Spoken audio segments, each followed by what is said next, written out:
Now we start question number 10th. Prove that sin n plus 1x, sin n plus 2x plus cos n plus 1x, cos n plus 2x is equal to cos x. तो इस question को देखते ही मुझे फिर एक identity resemble हुई. कौन सी identity? देखो इसके प्रूफ में तो मेन आइडेंटिटी इसका खेल है. देखो ध्यान से.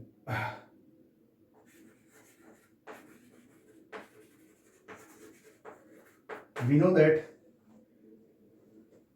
cos a माइनस बी का जो फॉर्मूला होता है वो ये होता है cos a cos b plus sin a sin b. तो मुझे आइडेंटिटी याद है तो मुझे नंबर हो गई. आप लोग भी जैसे जैसे प्रैक्टिस करोगे आइडेंटिटीज याद होंगी तो क्वेश्चन देखते ही समझ में आएगा कौन सी लग सकती है. देखो तो मैं अगर इसको ध्यान से पढ़ के देखूं इसके LHS को तो cos a cos b plus sine a sine b. बस ये उल्टा लिखा है क्योंकि प्लस में तो आगे पीछे कर सकते हैं ना. बीच में प्लस का साइन है तो मैं इसे भी पहले लिख सकता हूं इसे बाद में. ठीक है. अब ए और बी की बात कैसे पता लगी? देखो n प्लस 1x तो यहाँ पे भी देखो cos के साथ n प्लस 1x, यहाँ साइन के साथ n प्लस 2x तो यहाँ पे sign plus n plus 2x. तो देखो ये a b इसको a b की तरह ट्रीट कर सकते हैं. दोनों जगह सेम है तो ये इस आइडेंटिटी से रिजेंबल हो रहे हैं. तो दिस इंप्लाई जो हमें ये गिवन है sine n plus 1x into में sine n plus 2x plus cos n plus 1x और इंटू में cos n plus 2x can be written as किसका formula? Cos a minus b. यानी cos bracket लगा के a हमारे पास क्या है n plus 1 into x minus b क्या है n प्लस 2 इंटू एक्स. तो सिंपल ये cos a माइनस b की आइडेंटिटी लिखी थी. ठीक है. ब्रैकेट ओपन कर दो. cos ध्यान से देखो थोड़ा सा वर्क में डायरेक्ट करूंगा. जब मैं x के अंदर मल्टीप्लाई करूंगा तो ये हो जाएगा n into x plus x बन जा x यानी nx प्लस x और ऐसे ही हो जाएगा nx प्लस 2x. और जब ब्रैकेट ओपन करेंगे तो माइनस nx और प्लस nx तो कैंसिल हो जाएगा. हमारे पास सिर्फ बचेगा x माइनस और पीछे से बचेगा 2x. ठीक है. जब आप इसके ब्रैकेट ओपन करके कैलकुलेट करोगे तो आपके पास ये बचेगा. यानी इसको हम क्या लिख सकते हैं x माइनस 2x क्या बचेगा माइनस ऑफ x. और मैंने आपको बता रखा है cos माइनस ऑफ थीटा किसके इक्वल होता है cos थीटा. और थीटा कौन है यहाँ पे x है ना. कौन सी आइडेंटिटी यूज करी कि cos माइनस ऑफ थीटा किसके इक्वल होता है पॉजिटिव cos थीटा. तो cos माइनस ऑफ x किसके इक्वल हो जाएगा cos x. और यही तो हमें लाना था इक्वल टू RHS. तो मेन आइडेंटिटी का पता होना चाहिए. ठीक है. अब आते हैं क्वेश्चन नंबर 11. अब देखो मैंने यहाँ पे सबसे पहले रेडियंस में जो एंगल दे रखा है उसको चेक करा 3π/4. ये हमारे एलाइड एंगल्स में जो मेन एंगल्स होते हैं यानी स्टैंडर्ड एंगल्स होते हैं एक्स और वाई एक्सिस पर उस पे नहीं आ रहा. तो सर्कुलर ट्रिग्नोमेट्री में इसमें यूज नहीं करूंगा. ठीक है. क्योंकि वहां पे 3π/2 होता है जिसको हम 270 कहते हैं. ये है 3π/4 तो इसका मतलब ये नहीं आ रहा. तो मैं इसमें दो तरीके हैं इस क्वेश्चन को करने के. हमें इक्वल टू ला के देना. तो दो तरीके हैं. या तो इस पूरे को a रीड करो और इस पूरे को b. तो cos a minus cos b की आइडेंटिटी लगा दो. नहीं तो एक सिंपल है कि इसको a पढ़ो इसे b पढ़ो. तो इसमें cos a प्लस b का फॉर्मूला खोल दो.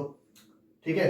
इसको a पढ़ो इसको b. इसमें cos a माइनस b का फॉर्मूला खोल दो जैसे ऊपर ही खोला भी दिखा ना. तो ये इससे भी हो जाएगा. तो जौन सा इजी मैथ पैटर्न लगे उससे कर लो. तो मैं आपको इस वाले से करा देता हूँ cos a प्लस b और cos a माइनस b वाले फॉर्मूले से. तो देखो LHS पहले मैं इसकी बात कर रहा हूँ. ठीक है. cos a plus b. तो cos a प्लस b का फॉर्मूला था cos a cos b. ठीक है. Minus sin a sin b. ये खोल दिया. ये तो खुल गया इसका फॉर्मूला. फिर बीच में माइनस का साइन इसे इसमें cos a माइनस b का फॉर्मूला ये लिखा आपके सामने cos a cos b plus sin a sin b. ये खुल गया आइडेंटिटी. ठीक है. तो सिंपल आइडेंटिटीज यूज कर ली हमने यहाँ पे. चलिए ध्यान से देखो cos 3π/4 इंटू cos x ये रहा और cos 3π/4 इंटू cos x ये रहा. जैसे ही मैं माइनस से ब्रैकेट ओपन करूंगा ये नेगेटिव ये पॉजिटिव ये तो कैंसिल हो गए. तो ये दोनों तो आपस में कैंसिल हो जाएंगे ब्रैकेट ओपन करते ही. बचा क्या प्लस माइनस माइनस. ये बचेगा आपके पास माइनस का 3 sin 3π/4 इंटू साइन एक्स और ये भी माइनस का साइन 3π/4 इंटू साइन एक्स, दोनों माइनस के तो माइनस माइनस प्लस होकर ट्वाइस हो जाएगा। तो ये सॉल्व करके यहां से आएगा माइनस का twice of sine 3π/4 into sine x. Confuse होने की नीड नहीं है, सिंपल एक ब्रैकेट खोला माइनस से, cos 3π/4 इंटू कॉस एक्स ये भी है, cos 3π/4 इंटू कॉस एक्स ये भी है, ये पॉजिटिव, ब्रैकेट खुलते ये नेगेटिव, तो ये दोनों तो कैंसिल हो गए। जब हमने ब्रैकेट ओपन करा ये भी माइनस में हो गया, तो देखो ये दोनों और ये दोनों लाइक टर्म्स हैं, ये भी माइनस और ये भी माइनस, माइनस माइनस प्लस होके ट्वाइस, ठीक है, इज इक्वल टू माइनस में 2 टाइम्स ऑफ साइन 3π/4, यानी π/4 का मतलब हो गया 45 और 45 3 जा 135। हमें साइन 135 की वैल्यू चेक कर लेते हैं कितनी है, ठीक है। देखो क्योंकि आंसर में जो मुझे चाहिए एक तो माइनस चाहिए, साइन एक्स चाहिए, साइन एक्स ऑलरेडी आ चुका है, यानी इसकी वैल्यू और कैलकुलेट कर लो तो प्रूफ तैयार हो जाएगा। चलो साइन 135, तो मैं इसको सर्कुलर ट्रिग्नोमेट्री से ब्रेक करके ऐसे लिख सकता हूं, sign 90 plus 45।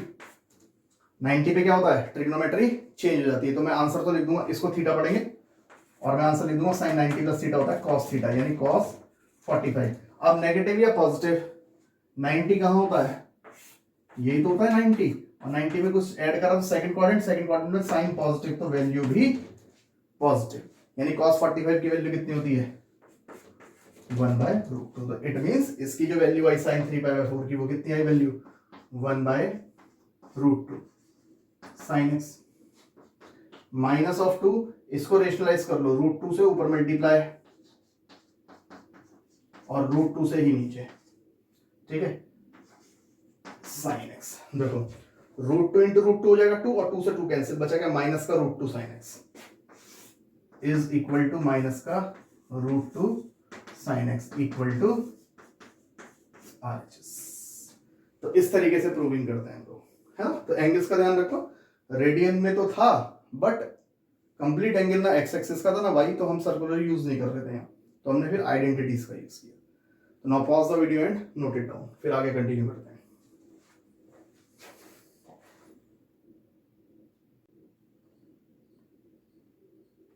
Now we start question number 13। 11th के बाद मैंने 13th क्वेश्चन लिया है, क्योंकि 12 इसलिए लिया क्योंकि 12 और 13 सेम पैटर्न है, तो 13th मैं करा रहा हूं सेम पैटर्न फॉलो करते हुए, फिर आप इसका 12th क्वेश्चन सॉल्व करेंगे, ठीक है। 13th question, prove that cos square 2x minus cos square 6x is equal to sin 4x into sin 8x।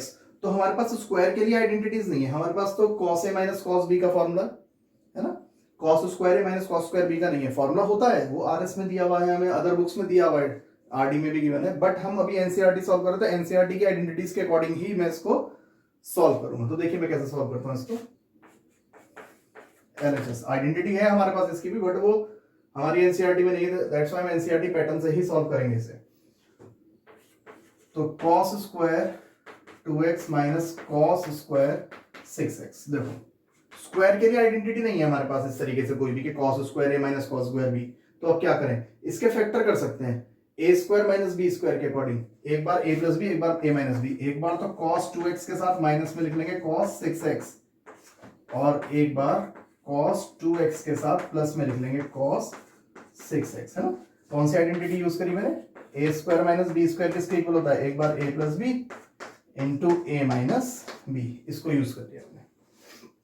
अब देखो, अब दोनों ब्रैकेट्स में आइडेंटिटी लग जाएंगी, cos a minus cos b की आइडेंटिटी यहां लगा देते हैं, तो ये आइडेंटिटी होती है माइनस में 2 sine a plus b by 2 into में sine a minus b by 2, है ना, ये आइडेंटिटी हमने यहां लगाई। अब ब्रैकेट करली ब्रैकेट्स का यूज कर लीजिए। अब नेक्स्ट ब्रैकेट में आ जाओ, cos a plus cos b, तो इसकी आइडेंटिटी हमारे पास होती है 2 cos a plus b by 2, यानी 2x plus 6x by 2 into में cos a minus b by 2, यानी 2x माइनस 6x बाई 2। ये आइडेंटिटी आ गई हमारे पास, ठीक है, दोनों में हमने आइडेंटिटी लगा दी, ब्रैकेट क्लोज। अब देखो माइनस, तो सारी टर्म्स माइनस में, इसलिए मैं अब ये करली वाले ब्रैकेट्स यूज नहीं करूंगा, वो तो मैंने अलग अलग ब्रैकेट्स में आइडेंटिटी लगाई है, इसलिए एक बार यूज कर लिया, अब नहीं करेंगे इसको यूज। देखिए माइनस में 2 साइन 6 प्लस 2 लाइक टर्म्स है ना एक्स वाली, तो 8x बाई 2 यानी 4x हो जाएगा, 2 से डिवाइड हो गया, 6 प्लस 2 8 और 2 से डिवाइड हो जाएगा, 2 4 जा 8 into sine 2x minus 6x बचेगा माइनस का 4x और बाई 2 करेंगे तो माइनस 2x, तो साइन का एंगल बचा माइनस में 2x। अब नेक्स्ट में आ जाओ, ये वाला 2 ये रहा, cos 6 प्लस 2 8 बाई 2 करेंगे तो 4x into cos 2 minus 6 minus का 4 बाई 2 यानी माइनस 2x। ठीक है, ये हमने आइडेंटिटीज अप्लाई करनी है। चलिए अब देखो, अब हमने ये दो प्रॉपर्टी पढ़ रखी है, कौन कौन सी, एक तो साइन माइनस ऑफ थीटा किसके इक्वल होता है, माइनस साइन थीटा, और कॉस माइनस ऑफ थीटा किसके इक्वल होता है, पॉजिटिव। कॉस अपना नेगेटिव साइन खत्म कर देता है, एंगल का साइन उसे आगे निकाल देता है। तो देखो ये वाला साइन जैसे ही अपना साइन आगे निकालेगा तो सारी टर्म्स मल्टीप्लाई में, तो माइनस, तो माइनस और ये मल्टीप्लाई में माइनस, माइनस माइनस क्या हो गया प्लस, तो सिर्फ बचा क्या 2 साइन 4x और इनटू में ये क्या हो गया साइन 2x। ठीक है, इसने जैसे ही अपना नेगेटिव साइन आगे निकाला तो माइनस माइनस मल्टीप्लाई में प्लस हो, इनटू 2 cos 4x इनटू में cos, इसको मैं सिर्फ cos 2x लिख दूं, कौन सी आइडेंटिटी के अकॉर्डिंग, इसके अकॉर्डिंग कि cos का एंगल अगर नेगेटिव है तो cos अपना नेगेटिव साइन खत्म कर लेता है, तो सिर्फ cos माइनस 2x को cos 2x लिख सकते हैं, यानी cos minus of theta equal to cos theta. अब देखो मैंने एक काम करा, 2 ये सारी टर्म्स मल्टीप्लीकेशन में है तो लाइक एंगल्स एक साथ लिख रहा हूं, तो 2 तो था ये रहा साइन 4x के साथ ये वाला cos 4x लिख लिया मल्टीप्लाई में, एक ब्रैकेट ले लो, अगले ब्रैकेट में ये वाला 2 और ये वाला साइन 2x और एक cos 2x, तो देखो 2x वाले एंगल्स एक साथ कर दिए, 4x वाले एक साथ कर दिए, और ये 2 दोनों थे ये अपनी अपनी जगह पे, है ना, इनको करने को तो मल्टीप्लाई कर सकता था बट मुझे कुछ जरूरत नहीं है, मुझे आइडेंटिटी के काम में आ रहा। अब मेरे पास एक आइडेंटिटी होती है साइन 2x की, और वो आइडेंटिटी होती है 2 sine x into cos x. ये सब आइडेंटिटीज दिखा रखी है आपको मैंने, सारा चैप्टर पूरी एक्सरसाइज ये वाली आइडेंटिटी बेस है। तो साइन 2x का formula 2 sine x cos x, अगर ये एंगल सेम है तो ध्यान से देखो एंगल सेम ही तो है, 4x 4x, तो अब इसको ऐसे पढ़ो 2 साइन x cos x, तो ये साइन 2x का फॉर्मूला बन गया साइन 2x, और x का वर्क कौन कर रहा है 4x। ऐसे नेक्स्ट पे आ जाओ, 2 ये भी तो एंगल सेम है तो 2 sine x cos x, identity किसकी बन जाएगी साइन 2x की, यानी साइन 2x, और x का वर्क कौन कर रहा है 2x। ठीक, देखो 2 4 जा 8 साइन 8x इंटू 2 2 जा 4 साइन 4x, देखना इक्वल टू RHS नहीं आ गया, sine 4x into sine 8x, sine 4x into sine 8x equal to RHS।